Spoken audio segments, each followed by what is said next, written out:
Thank you very much, and I appreciate being asked to speak on this topic. It's an important one. I'm also appreciative of the of the panel that you've assembled for this, and it's an honor to be asked. I am, as Joe has mentioned, actually the former UN Special Rapporteur on the situation of human rights in the occupied Palestinian territory. I served between 2016 and the end of April 2022. Perhaps if I'm going first, I can just give an overview with respect to what has been going on recently in both Gaza and the West Bank and East Jerusalem with respect to violence against Palestinians. And then I want to just briefly comment with respect to an issue that I've often spoken about when I was the Special Rapporteur, which is the accountability or the lack of accountability that the international community should be imposing upon Israel with respect to the conduct of its occupation.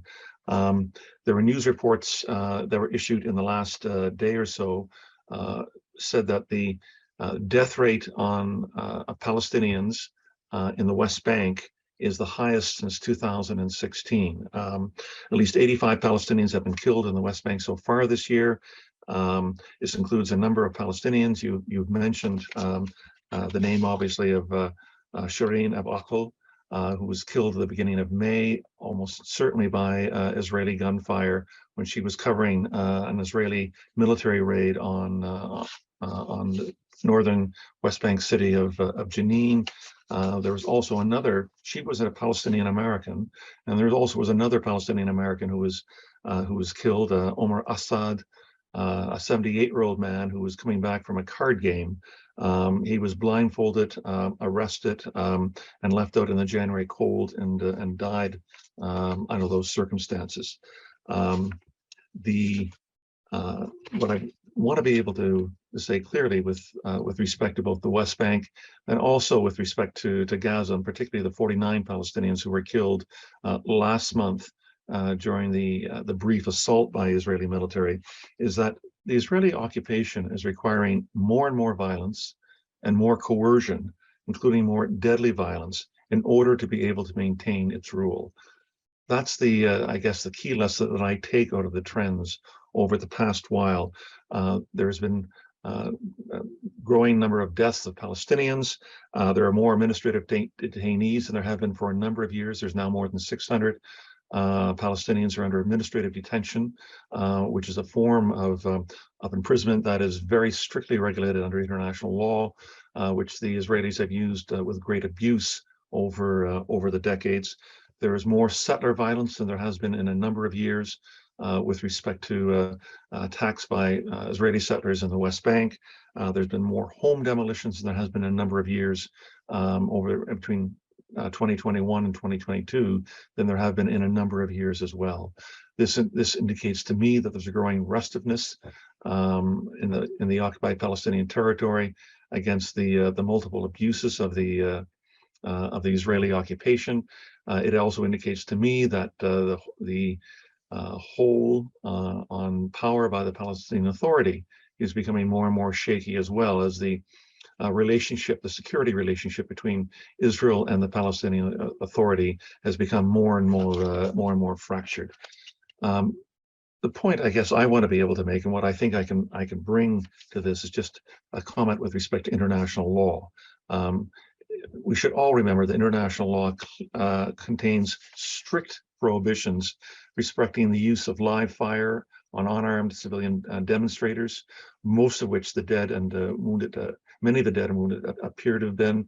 The basic principles on the use of force and firearm by law enforcement officials, which the UN created in 1990, requires the armed agents of the state to refrain from using excessive and lethal force on civilians unless their own lives and their own safety is in actual danger. So what do I mean when I talk about accountability and the prevailing Israeli impunity for its conduct of the occupation?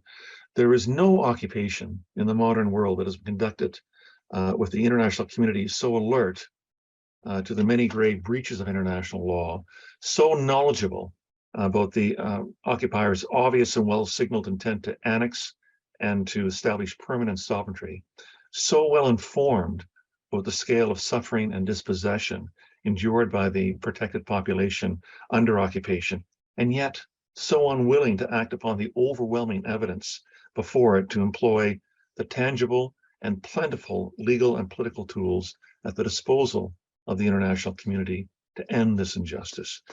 An international community which took its legal responsibilities to challenge and to end international wrongful acts seriously would have long ago concluded that Israel, the occupying power, was not sincere about wanting to end the occupation.